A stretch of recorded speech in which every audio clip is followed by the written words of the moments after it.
senior saya Putri. Di sini kami akan menjelaskan kembali poin-poin substansial mengenai ekologi administrasi publik. Tentu saja, yang pertama, mari kita ulas bersama secara fundamental bagaimana pemahaman mengenai definisi ekologi dalam konteks administrasi publik. Ya, berdasarkan pemahaman saya, istilah ekologi ini berakar dari konsep Ernest mengenai hubungan timbal balik makhluk hidup dengan lingkungannya. Namun dalam konteks administrasi negara, menurut John, mendefinisikannya sebagai cara administrasi dipengaruhi oleh lingkungannya seperti tanah, iklim, teknologi. Benar sekali, selain Gauss, kita juga perlu mengingat bahwa pandangan Rijks, beliau menekankan bahwa ekologi administrasi adalah interrelasi antara proses pengambilan keputusan otoritatif dengan lingkungannya. Jadi intinya itu adalah hubungan timbal balik atau interdependensi. Jadi mengenai faktor-faktor yang mempengaruhi tadi, ada juga faktor yang signifikan. Sebenarnya semua faktor itu saling terkait, namun dalam lingkungan fisik dan lingkungan sosial itu sangat menonjol. Sebagai contoh, dalam lingkungan fisik, karena Indonesia adalah negara kepulauan, kita menghadapi tantangan koordinasi administrasi yang jauh lebih besar dibandingkan negara-negara kontinental. Sementara dalam lingkungan sosial, struktur budaya kita seperti nilai gotong royong dan fenomena patronase politik sangat mempengaruhi perilaku birokrasi. Lalu terkait teori yang mendasari studi ini itu, kami tertarik dengan istilah prismatic society dari Rijks, di mana Rijks itu menggunakan model prismatic society untuk menggambarkan masyarakat yang sedang dalam masa transisi. Jadi ciri-ciri utamanya itu misalnya adalah birokrasi yang belum sepenuhnya modern, sehingga sering terjadi kesenjangan implementasi antara kebijakan yang tertulis dengan pelaksanaannya di lapangan. Rijks juga menyebutkan bahwa administrasi ini dipengaruhi oleh 5 faktor utama, yaitu keadaan penduduk, struktur sosial, sistem ekonomi, ideologi negara, dan sistem politik. Oke, selanjutnya kita akan membahas terkait dengan ekologi administrasi dan manajemen strategi. Ya, jadi pemahaman hubungan ini sangat penting agar kita memiliki wawasan komprehensif mengenai bagaimana organisasi beradaptasi dan merespon perubahan lingkungan.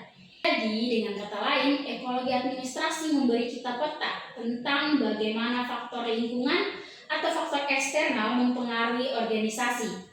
Kemudian, manajemen strategi menjadi alat yang membantu organisasi merancang rencana yang tepat untuk beradaptasi dengan peta tersebut. Jika lingkungan berubah, maka organisasi harus menyesuaikan diri melalui manajemen strategi agar tidak gagal untuk menjalankan fungsinya. Oke, yang berikutnya itu terdapat 4 prinsip utama dalam ekologi administrasi yang mencerminkan hubungan organisasi dengan lingkungan. Yang pertama itu homeostatis atau keseimbangan, yaitu organisasi harus menjaga keseimbangan dengan lingkungan.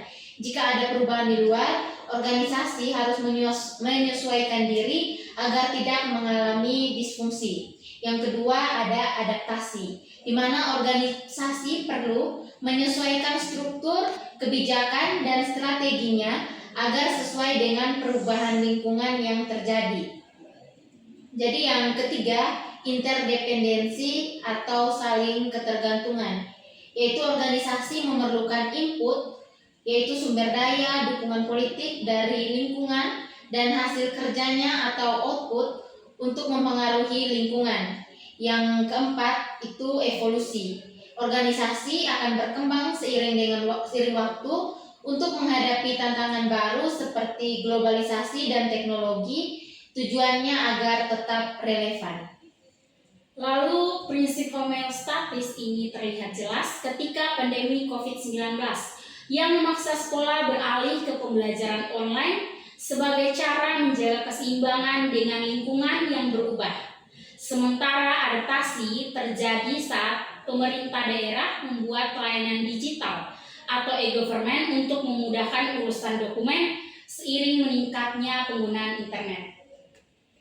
Jadi ada beberapa dimensi dalam ekologi administrasi. Yang pertama, dimensi fisik, terdiri dari geografi, iklim, dan infrastruktur. Yang berikutnya itu dimensi sosial, yaitu norma, budaya, dan perilaku masyarakat. Dan dimensi politik dan hukum itu ada sistem kekuasaan, regulasi, dan kebijakan. Dimensi ekonomi yaitu pertumbuhan ekonomi, pasar, dan globalisasi.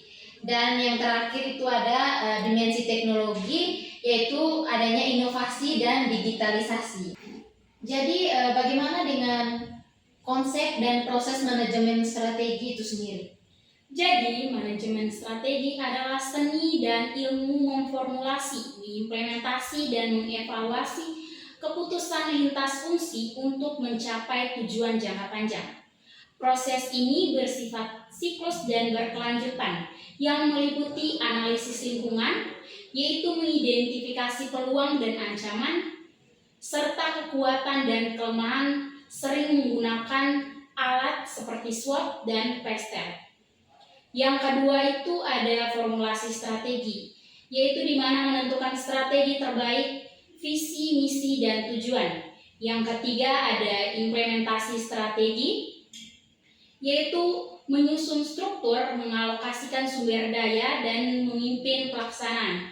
Serta yang terakhir ada evaluasi dan pengendalian, yaitu mengukur keberhasilan dan melakukan koreksi jika hasil tidak sesuai target menggunakan KPI atau balance scorecard.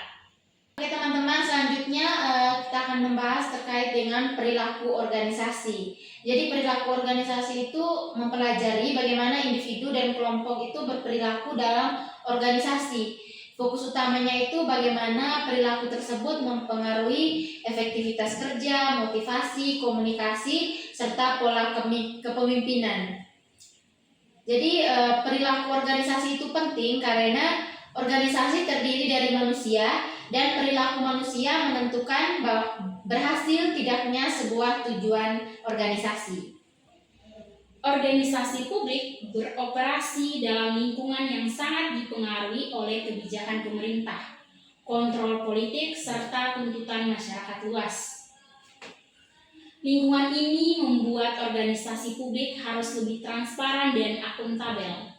Hal ini menunjukkan bahwa ada tujuan utama organisasi publik, yaitu adalah pelayanan, bukan keuntungan, sehingga keberhasilannya diukur dari kualitas layanan, bukan profit. Oke teman-teman, selanjutnya ini kami akan berbagi refleksi dan pengalaman kami selama mengikuti perkuliahan mata kuliah Ekologi Administrasi Publik semester 5.